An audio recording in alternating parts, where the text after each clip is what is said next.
xəyanəti cəmiyyətimizdə kifayət qədər bastırıldığını düşündüyüm məsələlərdən biridir bu. Bir çox qadın xəyanət eləyir, amma kişi xəyanətlərindən fərqli olaraq bu çox da üzdə olan, göstərilən və yaxud da normallaşdırılan, bununla fəxr olunan bir yer deyil. Adətən gizli şəkildə baş verir qadın xəyanəti. Heç kimə bildirmədən, özünə məxsus şəkildə irəliləyir. Bəzən xəyanət məsələsi ortaya çıxmadan bu münasibət başqası ilə, partnyorun olan deyil də başqası ilə olan münasibət bitir, bəzən də ortaya çıxa bilir. Amma bütün bunlara baxmayaraq, yəni bu gizlədilmiş şəkildə baş verməyinə baxmayaraq, qadın xəyanəti də, yenə deyirəm, cəmiyyətimizdə kifayət qədər geniş yayılan yerlərdən biridir. Bugün bu videoda qadın xəyanətinin altında yatan səbəblərə baxacağıq bərabər, oradakı dinamikaları izləyəcəyik. Amma bilməyi istəyirəm, hər qadın çox fərqlidir və qadın xəyanəti ilə kişi xəyanətinin dinamikasında da kifayət qədər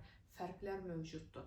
Mən o fərqlərə burada toxunmayacağım, bu videoda toxunmayacağım, amma gələn videonu da ona həsr eləməyi düşünürəm. Yəni, qadın və kişi xəyanətlərinin fərqinə. Nəyə görə qadın xəyanəti gizlidir? Daha çox bunu indi sənə aydınlaşdırmaq istəyirəm. Çünki qadın xəyanəti cəmiyyət tərəfindən, patriarxizm tərəfindən qəbul olunan bir məsələ deyil. Bunu bilirsən artıq, bizim cəmiyyətdə böyümüsənsə. Və kişi xəyanəti böyüdülərkən, da mən deyərdim, fəxr olunarkən, normal hesab olunarkən, qadın xəyanəti, yenə də patriarxizmdən gələn düşüncələrlə olmaz, ayıbdır, bildirilməməlidir və yaxud da olubsa belə bu artıq çox böyük bir yanlışdır, ailə dağılmağına da gətirib çıxara bilən bir şeydir və sair və ilaxır şəklində qadınları yəni çox utandıran bir nüansa, bir məsələyə çevrilir qadın xəyanəti insanların zehnində. Bu səbəbdən əslində kişi xəyanəti bu qədər böyüdülərkən, bu qədər cəmiyyətdə yer tutarkən, qadın xəyanəti də kifayət qədər çox olmağına baxmayaraq, bunu çox da üzdə görə bilmirik. Amma arxa fonda varmı? Kifayət qədər var. Keçən həftə kişi xəyanətinin altında yatan səbəblərdən danışdım. Onu burada bir yerlərə yerləşdirəcəm. Keçid edib baxa bilərsən. Gələn videoda da kişi və qadın xəyanətlərinin fərqindən danışacağım. Amma gəl indi bu videoda baxaq, görək, nədir bu qadın xəyanətinin altında yatan səbəblər? Çox geniş yayılmayan bir nüansdır bizim bu ilk səbəbimiz. Nədir bu? Qadın ayılır, amma qadın heç vaxt öz həyatının kontrolu onun öz əlində olmadığına görə o qədər itmiş hiss eləyir ki, nəyin yanlış, nəyin doğru olduğunu və yaxud da söhbət onun öz dəyərlərindən gedir. Öz dəyərlərində nəyin necə olduğunu, nəyə necə qiymət verdiyini o qədər bilmir ki, çünki həmişə o qədər başqalarının, cəmiyyətin, o içsəlləşdirdiyi patriarxizmin altında, onun kontrolunda yaşayıb ki, özündən o qədər xəbəri yoxdur ki, bir gün mən kiməm, mən nə istəyirəm, mən həyatımı necə yaşayıram deyə sual verdiyində xəyanət eləyə bilir. Təbii ki, sonradan bu xəyanətin doğru ya da yanlış olduğunu özünə qərar verir onsuz da, amma o itmişlik duyğusundan gələn bir nüans olur bu. Yəni, təsəvvür elə, illərlə öz zehnim öz əlimdə deyil, özüm üçün nəyin yanlış, nəyin doğru olduğunu bilmirəm və o qədər çaşmış hiss eləyirəm ki, ilk elədiyim şey xəyanət eləmək olur. Yəni, bunu yenə deyirəm, itmişlik duyğusundan gələn bir nüansdır. Bu, çox geniş yayılmış səbəblərdən biri deyil, amma bu hallarla rastlaşırıqmı? Rastlaşırıq. İkinci bir nüans bizim təcrübədə çox gördüyümüz əslində bir yerdir. Görülmək ehtiyacı. Qadın görülməyə və dəyərləndirilməyə çox ehtiyac hiss eləyir və əgər o öz yoldaşı, partnyoru tərəfindən görülmürsə, dəyərləndirilmirsə, qadın bir çox hallarda bunu kənarda axtarır. Çünki qadın elə bir varlıqdır ki, çox nazlıdır, çox incədir, gözəl sözlər eşitmək istəyir və təbii ki, hər qadının ehtiyacıdır. Bu sadəcə bəzi qadınlar bu ehtiyaclarını sahiblənirlər, bəzi qadınlar da yoxdur deyib, orada qalırlar, bir növ onun üzərindən keçirlər, amma bu ehtiyac şəklində oradadırmı? Bəli. Bir çox qadınlar məsələn əslində görülmədiyini hiss eləyəndə nə edə bilərsən? Bunu açıq-aydın partnyorunla danışa bilərsən. Buna uyğun artıq bunun altına nə yatırsa, partnyorunla uyğun bir qərara gələ bilərsən. Bəlkə partnyorun bundan xəbəri yoxdur. Bu söhbətdən sonra səni daha çox görməyə başlayacaq və yaxud da bəlkə xəbəri var, amma bilmir neynəsin. Bəlkə yaralı bir egosu var ya da yaralı bir insandır. Ona uyğun bəlkə cütlük terapiyasına gedəcəksiniz, bilmirəm. Yəni bu əslində həll oluna bilən bir vəziyyət. Məsələn, bəzi qadınlar bu situasiyada patriarxizmin səsi onların iç dünyalarında çox güclü olur və xəyanət eləmək çox ayıbdır deyirlər və o münasibətə qalırlar o ehtiyac ödənilməmiş şəkildə. Bəzi qadınların dəyərində xəyanət eləmək yoxdur, özlərinə hörmət eləyirlər və ya o məsələni həll eləməyə çalışırlar. Məsələ həll olunmursa da ayrılırlar, həyatlarına baxırlar. Bəzi qadınlarda da elə olur ki, yəni onlar heç bir şəkildə ayrıla bilmirlər və eyni zamanda nə edəcəklərini bilmirlər. Artıq uzun zamandır buna məruz qalırlar ki, buna məruz qalmaq çox ağır bir şeydir və o sıxışdıqları yerdə özlərinə bir yol tapmağa çalışırlar. Yəni onsuz da mən bu adamdan ayrıla bilməyəcəm, ayrılmayacağam. Bəlkə o adam da xəyanət edib, bilmirəm, bir şəkildə özünə haqq da qazandıra bilər və nə edir? Özü də xəyanət etməyə başlayır və bunu gizli tutmağa başlayır. Yəni burada onun yoldaşının, partnyorunun ona xəyanət edib eləməməyindən getmir söhbət. Qadının öz seçimi olur günün sonunda. Bax, bu çox önəmli bir nüansdır. Xəyanət məsələsində, bəli, xəyanətin, kişi-qadın xəyanətinin altında yatan çox səbəb var, amma yəni bu kişi və qadının öz xarakterindən gələn bir şeydir həm də. Yəni dəyərlərindən, mən həmin anda necə bir yol seçirəm, bundan da çox gələn bir şeydir. Burada başqa bir nüans artıq gəlir səhnəyə. Bu da nədir? Mən bu münasibətə nə qədər çox sahiblənirəm və yaxud da mən yaxınlıqla, o bağla əslində, o əlaqə ilə nə qədər rahatam. Əgər kişi xəyanətinin altında yatan səbəblərə baxmısansa, bundan əvvəlki videoya baxmamısansa, yenə burada bir yerlərdə yerləşdirəcəm. Bu, kişi və qadın xəyanətinin ortaq yerlərindən biridir. Yaxınlıqdan qorxduğuna görə münasibətə sabotaj eləmək və eyni şey qadın xəyanətində də var. Yaxınlıqdan qorxuram, bir gün sənin məni tərk eləyəcəyini inanıram, hətta bəlkə xəyanət edib tərk eləyə bilərsən. Çox güclü bir fəlakətləşdirmə ssenarisi var orada. O zaman nə edirəm? Sən mənə çox sadiq olsan da, mən sənə xəyanət eləyirəm və bu münasibəti sabotaj eləyirəm, sən onsuz da məni tərk eləyəcəksən, yol açıqdır, tərk elə. Bu şəkildə. Bax, bunu keçən videoda da səsləndirdim. Bu kifayət qədər ağırlı bir yerdir. Bağlanma stilləri ilə birbaşa bağlıdır. Burada da onun dərinliyinə enməyəcəm, çünki başqa bir mövzudur. Bağlanma stilləri, bağlanmaq və s. və ilaxır. Amma kifayət qədər ağır yerdir və illərlə terapiya tələb eləyir. İndividual terapiyadan söhbət gedir. Bu səbəbdən belə hallar olur, istər qadın, istər kişi tərəfindən. Hətta mən deyərdim, belə münasibət dinamikasında testlər də olur. Mən əslində bu qədər böyük bir yanlış elədim, amma sən hələ də məni seçməyə davam edəcəksən, kimi.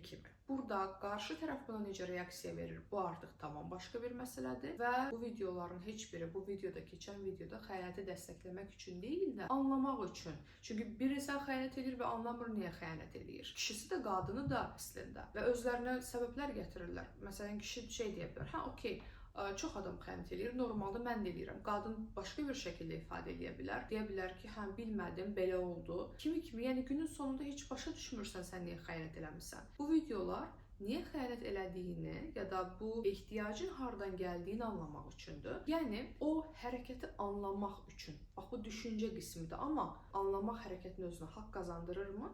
Yox. Amma bu xəyanət olandan sonra cütlük necə bir yol seçir? Bu başqa bir etapdır və bu cütlüyün öz seçimidir. Ora qarışmırıq, çünki oranın dinamikalarını bilmirik. Növbəti nüansa keçək. Bir qadın əgər öz qadınlığını bastırırsa, ya da o elə bir insanla münasibətdədir ki, onun qadınlığı necəsə bastırılır, adətən onun qadınlığın ona xatırladacaq insanlara meyilli olur. Bu, sırf xəyanət şəklində üzə çıxmaya da bilər və yaxud da xəyanət şəklində üzə çıxa bilər. Məsələn, sənin evlənməyin, sənin bir insanla münasibətdə olmağın, yəni bir partniyora sahib olmağın, yəni sənin artıq, belə deyək, o üzərinə ev tikmək, özünü kölgədə saxlamağın mənasına gəlmir. Sən onsuz da parıldayırsan, onsuz da parıldayırdın bir qadın olaraq. Qadın olmaq həm də parıldamaq demək də yox. Zərifsən, çiçəksən, parıldayırsan onsuz da. Fərqi yoxdur, feminin enerjiyə sahibsən yoxsa yox. Yəni qadınsansa qadınsan. Məsələ burada bitir. Hərəkət olaraq çox sərt hərəkət eləyə bilərsən. Bəlkə də ki, daha sərt bir xarakterə sahib ola bilərsən, amma bu sənin qadınlığını, bu sənin işıltını səndən almır. Amma bir çox qadın nə edir? Özünü münasibətə girdiyi andan etibarən bağlayır. Yəni sanki onun parıltısı yoxmuş kimi davranır. Sənin qadın olaraq onsuz da bir parıltın var. Fərqi yoxdur, münasibətdə sən deyilsən.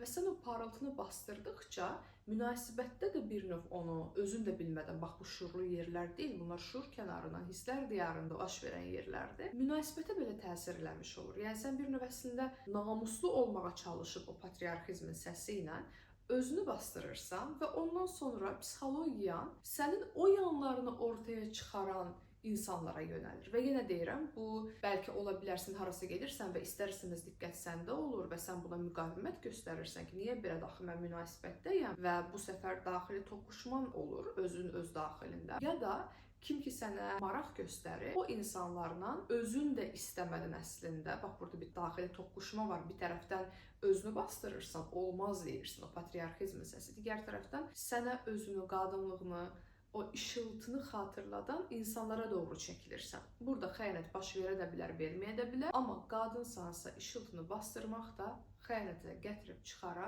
bilir. Fikir ver, qadın xəyanəti kişi xəyanəti kimi başqa birini heyrətləndirməkdən gələn bir nüans deyil. Yəni ehtiyaclar tamam fərqlidir burada. O baxımdan ki, görülmək ehtiyacı, sevilmək ehtiyacı, qiymətləndirilmək ehtiyacı, qadın olmağı sahiblənmək ehtiyacı daha çox belə bir yerlərdən gəlir. Və burada da münasibətdə problem ola bilər və qadın xəyanət eləyə bilər və münasibətdə problem olmaya bilər və qadın xəyanət eləyə bilər. Bəzi hallarda qadın çarəsizlikdən xəyanət eləyir. Nə baxımından? Mənim yoldaşım mənə xəyanət eləyirsə, o zaman mən ondan sanki acıq çıxmaq üçün mən də xəyanət eləməliyəm. Belə bir düşüncəyə qapılıb da xəyanət edə bilir qadınlar, hansı ki, burada artıq insan sorğulaya bilmir, mənim dəyərim nədir? Bəli, mən buna məruz qalmışam, xəyanətə məruz qalmaq kişi-qadın fərqi yoxdur.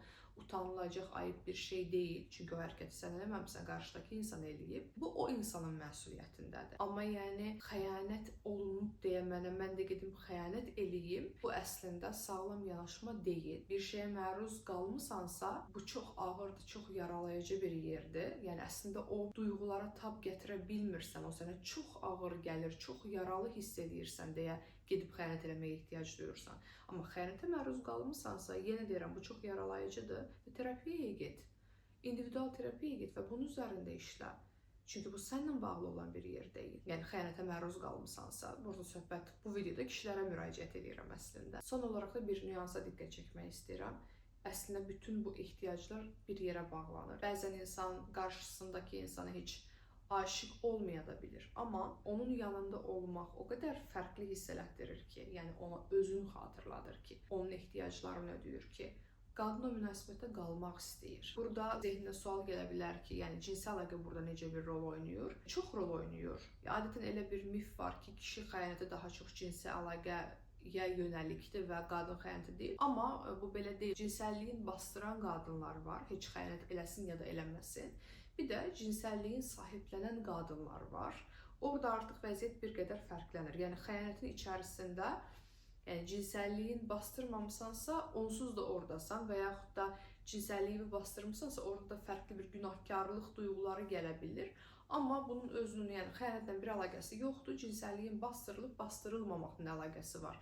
Sadəcə nəyə görə belə bir mif var ki, kişilərdə belədir, qadınlarda başqa cürdür? Çünki kişi cinsəlliyi adətən bastırılmır. Yəni kişi cinsəlliyi çox açıq bir şəkildə paylaşılır, danışılır. O baxımdan ki, bu normal qəbul olunur, amma qadın cinsəlliyi sanki olmaz.